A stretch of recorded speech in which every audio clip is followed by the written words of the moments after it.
For today's video mga idol, ito gagawa tayo ng chicken pastel. So ingredients nito mga idol, syempre ito yung chicken boneless na yan, yung breast. Tapos gagamit tayo ng yung bawang na buo. Tapos yung paminta, durog, tsaka rak. Then paminta dahon. Siyempre yung sibuyas tsaka minced na garlic para mamaya na yan pag-isa. Tapos ito yung sili natin mga idol. Kailangan natin yan. Siyempre yung asin. Tapos yung sugar. At hindi mawala yung ating toyo. Tapos siyempre gagamit din tayo ng dahon ng saging. So, unang gawin natin mga idol is pakuluan natin to ng mga 30 minutes. So, ilagay natin dito mga idol. Yan. So, maglagay tayo ng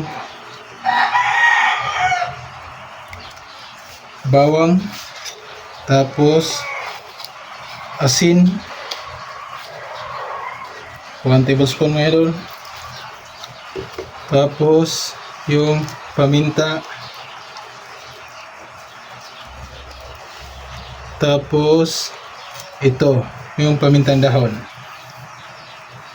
So isa lang natin to mga 30 minutes. So ayun mga idol, nakaluhit tayo sa mahinang apoy lang yan mga idol. So takpan natin hanggang sa kumulo.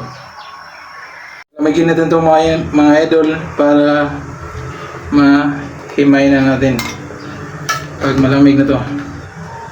So ayun mga idol, natanggalan natin. Tapos yung pakuluan natin, set aside natin yan kasi gamitin natin yan mamaya. So gantuin nyo lang mga idol. Pag ganyan na himay, pwede na yan hanggang sa maubos lahat. So ayun mga idol, tapos na natin na himay yung manok mga idol. So ito, magkisa na tayo. Let's go. So mainit na natin yung kawali mga idol. Lagay tayo ng mantika.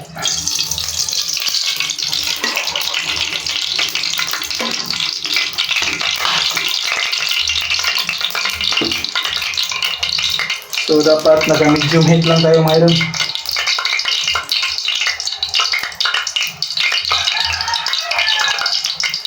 So, lagyan natin yung bawang sa sibuyas.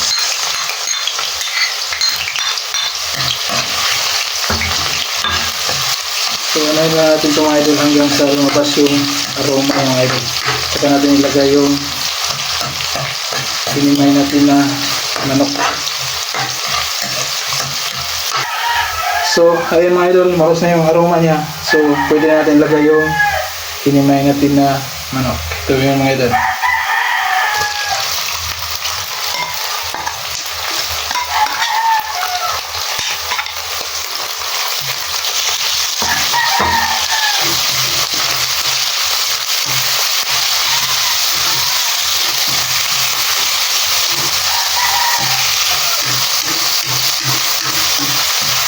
So, haluin lang hanggang para hindi siya bumitsik mga idol.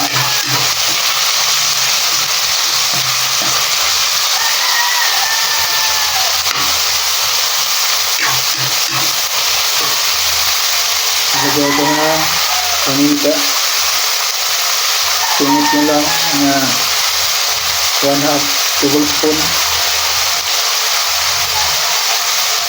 Tapos maglagay din ako ng asukal 1 tablespoon.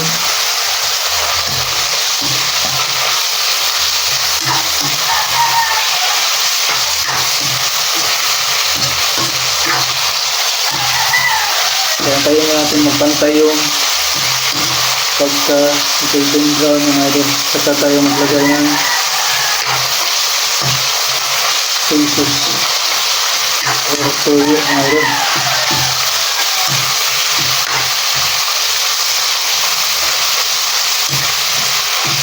So ayan, halo natin lahat. So pwede na tayo maglagay ng tuyo mga idol.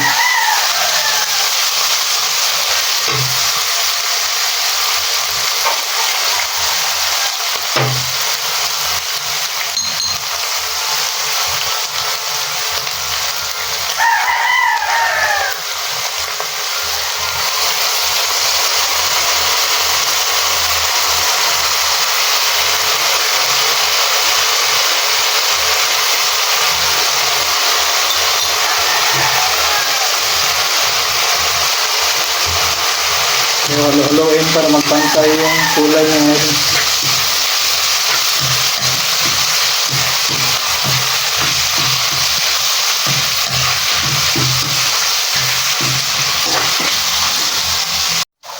So, napansin nyo kanina mga idol, set aside natin yung pinakuluan na broth ng chicken.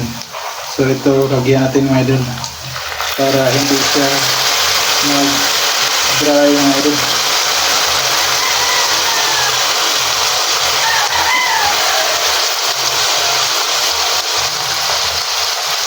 So, maglagay tayo ng sili mga idol. Yung paglagay pala ng sili is optional lang. Magdepende sa dami kung gaano kaanghang yung gusto niya.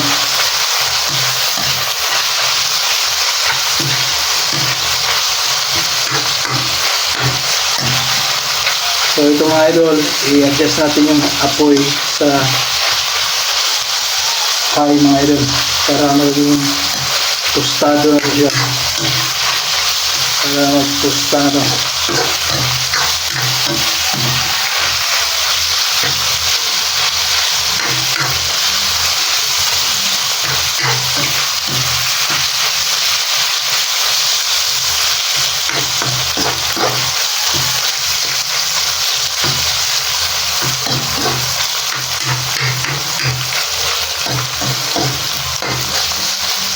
So ganyan lang pagluto ng chicken pastel mga idol. So mamaya mag-wrap tayo kung paano maglagay doon sa kanin.